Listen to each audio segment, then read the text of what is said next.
So hello guys, जय श्री राम, राधे राधे। राधे राधे राधे। तो आज की वीडियो में हम लोग दोस्तों शुरुआत करने वाले हैं, बात करेंगे वो जर्नी जिसके बारे में हम लोग यहाँ पर स्टार्ट करने वाले हैं। तो हमारा पहला जो टॉपिक है कि अगर आपने ट्वेल्थ कंप्लीट करी है तो आपके पास ऑप्शंस क्या क्या है। I am a graduate from Vellore Institute of Technology from computer science branch, as he is my senior, sorry not senior, junior. And currently हम इनसे कुछ थोड़ी बात करेंगे जिससे आपको क्लियर व्यू मिल पाएगी। तो मैं बात करना चाहूंगा पहले इनके नाम से। तो आप अपना नाम, आपका नाम क्या है? हम तुषार गुप्ता।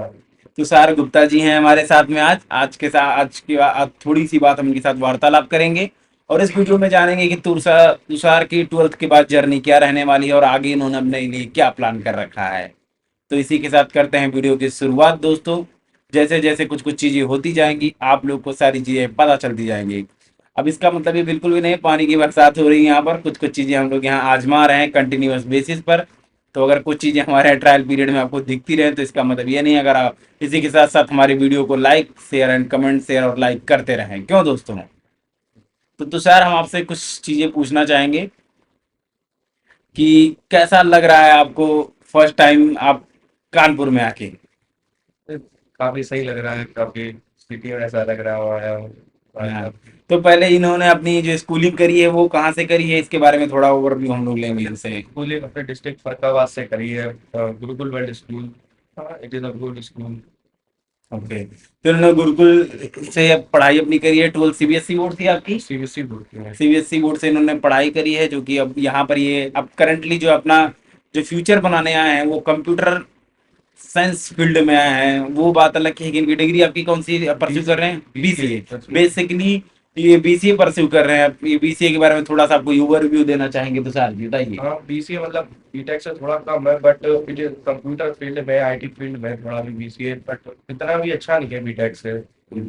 हाँ, तो जैसे कि आप लोग जानना कि इससे भी आप लोग इंजीनियर ही बनते हैं बेसिकली, और आपको यहाँ पर बहुत सारे फील्ड आप एक्सप्लोर कर सकते हैं। लाइक आपको सॉफ्टवेयर डेवलपमेंट इंजीनियर एसडी की भी पोस्ट आपको मिलती है, वेब डेवलपर की पोस्ट। स्किल्स बेस्ड है दोस्तों, लेकिन हाँ, वी कैन नॉट से कि the BTech degree is equivalent to BCA, but yeah, definitely we can say you can get also a job through BCA.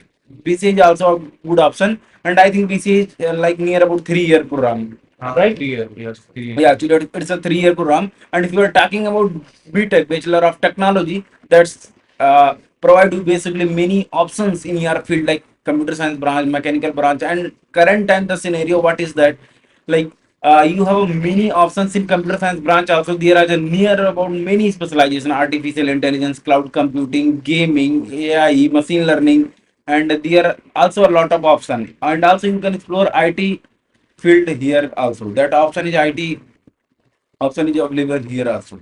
So now we will talk about how can we choose our career according to your interest. जैसे कि आप लोग मान लीजिए अभी class 9 10th में है, आपने सब्जेक्ट ले रखे होंगे। बहुत सारे बच्चे होंगे जो आर्ट साइड से जाएंगे, जनरली लड़कियां प्रेफर करती हैं, लेकिन ऐसा हम नहीं कह सकते।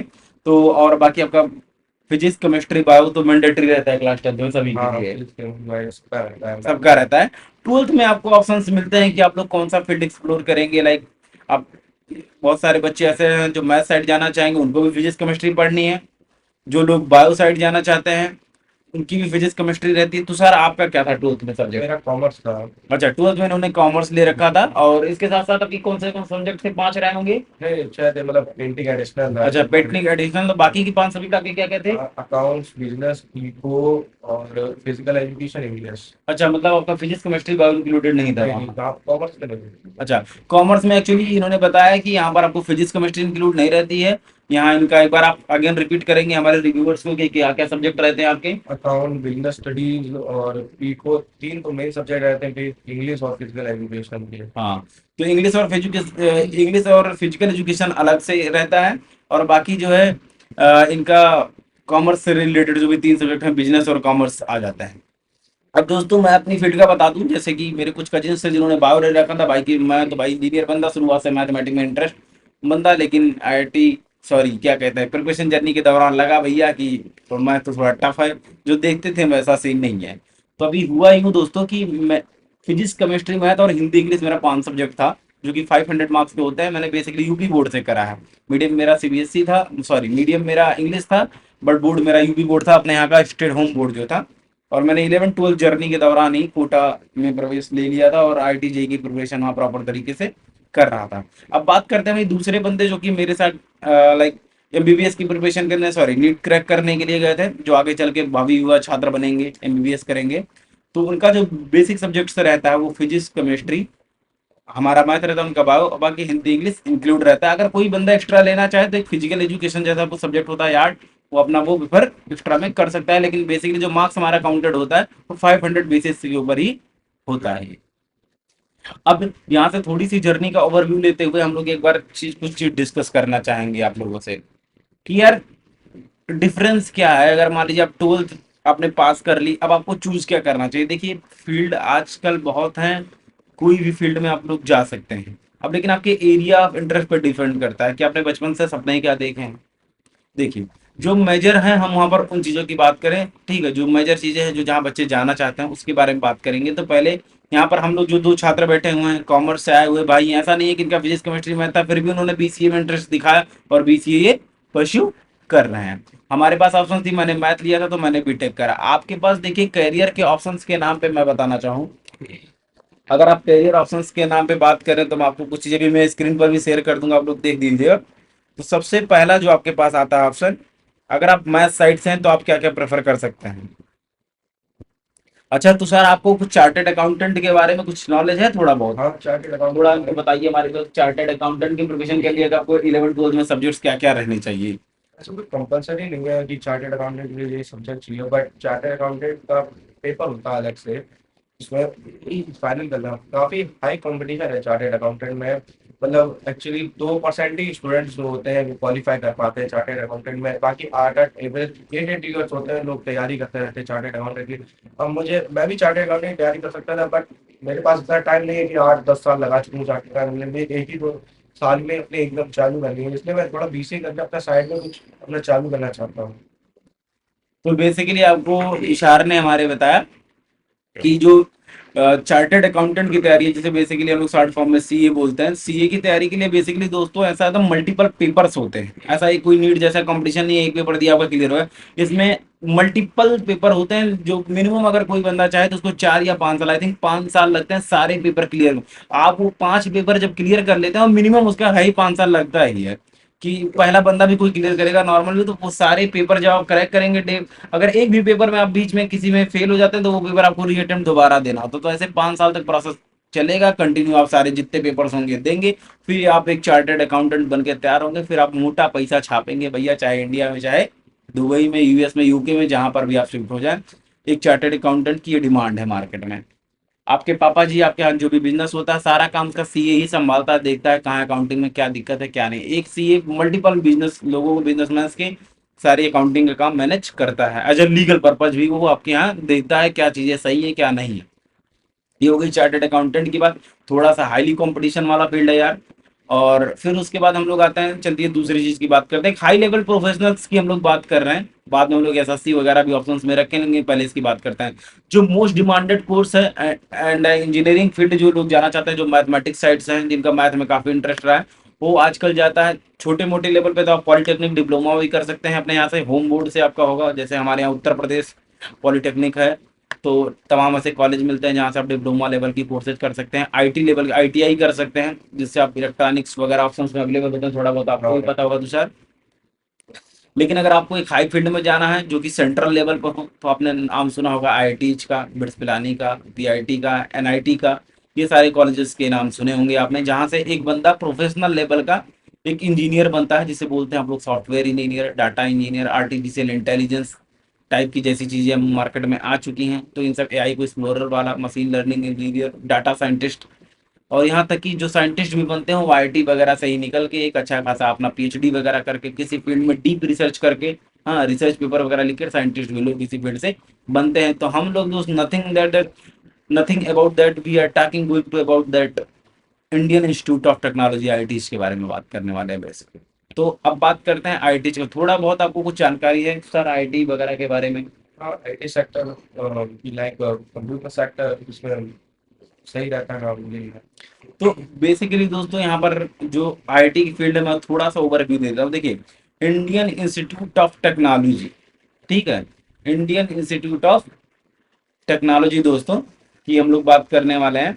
तो बेसिकली जब आपने 11th और 12th करी तो आपका सब्जेक्ट जो रहना चाहिए वहाँ कंपलसरी रहता है कि फिजिक्स केमिस्ट्री मैथ होना चाहिए दोस्तों, सबसे पहला क्राइटेरिया यहाँ पर वो होना ही चाहिए। अब आप प्रिपरेशन करते हैं आईआईटी जेई की, जिसमें आपको बेसिकली जो स्टूडेंट्स टारगेट करते हैं उनको आईआईटी मिल जाए, भैया आईआईटी नहीं मिले तो क्या मिल जाए उनको, एनआईटी मिल जाए। अगर मान लो गिने चुने वो ना मिल जाए तो बिट्स पिलानी, बिट्स वगैरह, वीआईटी वगैरह मिल जाए, मतलब एक अच्छा कॉलेज मिल जाए जहाँ से वो अपना कंप्यूटर साइंस का डिग्री या जिस फील्ड में इंटरेस्टेड है वो परस्यू कर सकें। वैसे जो करंट टाइम की बात करें तो जो लोगों का इंटरेस्ट है दोस्तों, ज्यादातर लोगों का जो इंटरेस्ट है वो आईआईटी की तरफ ज्यादा होता है कि मेरा पहला प्रेफरेंस यही रहेगा कि हमें मेहनत करने के बाद में कॉलेज से आईआईटी मिल जाए, ठीक है।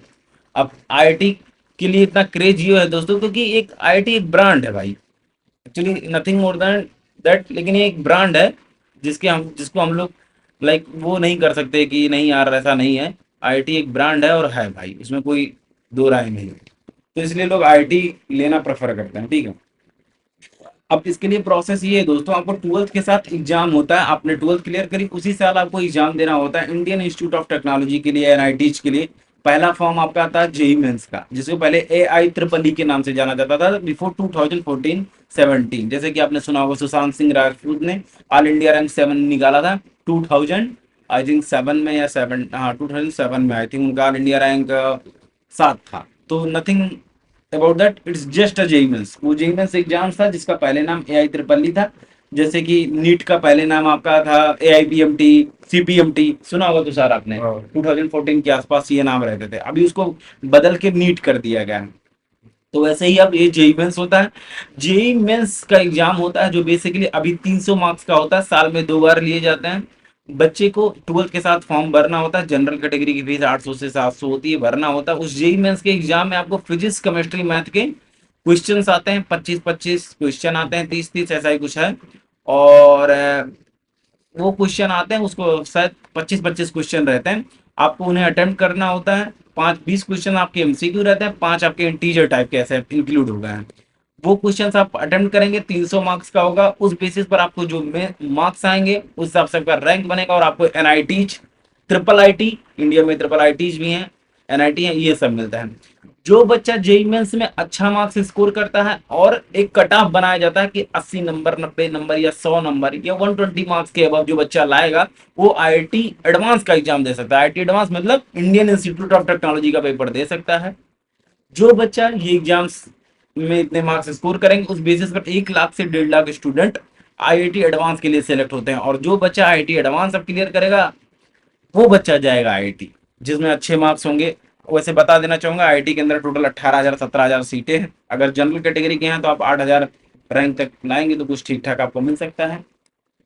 ओबीसी हैं तो 12,000 रैंक तक, एससी एसटी वाले हैं, आप लोग कैटेगरी से बिलोंग करते हैं तो आपको नियर अबाउट जो है आ, मतलब वही 17-18,000 रैंक तक कुछ ना कुछ 17,000 पर मिल ही जाएगा। तो इसके बाहर हैं तो आप बाहर है कंपटीशन से, आप अपने चुन सकते हैं। आपने अच्छा कट ऑफ क्लियर करा होगा तो आपको कोई ना कोई जेईई मेंस वगैरह मिल सकता है।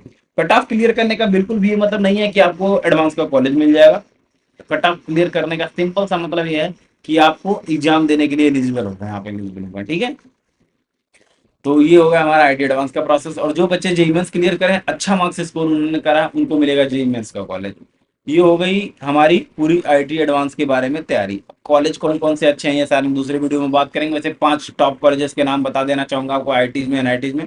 तो जो टॉप रैंक पे हमारा है पहला कॉलेज, उसको वैसे मद्रास को माना जाता है, लेकिन अगर रैंक बेसिस पर देखा जाए तो आईआईटी बॉम्बे। आईआईटी बॉम्बे आपको अगर कंप्यूटर साइंस ब्रांच चाहिए तो आपको ऑल इंडिया रैंक 1 से लेके 60 बीच में होना चाहिए, जिसमें कि 60 सीटें हैं आईआईटी बॉम्बे में कंप्यूटर साइंस ब्रांच के लिए। उसके बाद 60 से लेके 105 तक आपको आईआईटी मद्रास मिल जाता है। फिर अगर आपकी रैंक 105 से लेके 180 85 या 95 या 200 रैंक के बीच में है, जनरल कैटेगरी की बेसिकली मैं बात कर रहा हूँ, तो आपको आईआईटी दिल्ली मिल जाता है कंप्यूटर साइंस ब्रांच। दोस्त अगर मैं एक बात और बताना चाहूंगा, अगर आप कंप्यूटर साइंस आईआईटी में चाहिए ना और आप जनरल कैटेगरी से बिलोंग करते हो तो आई एम टेलिंग लिटरली भाई आपको 1000 या 1100 के अंदर रैंक स्कोर करना हो। अगर आपका कैटेगरी जनरल है, ओबीसी और SC ST है तो फिर भी चले जाएगा, 2000, 2500, 4000 भी जा सकता है।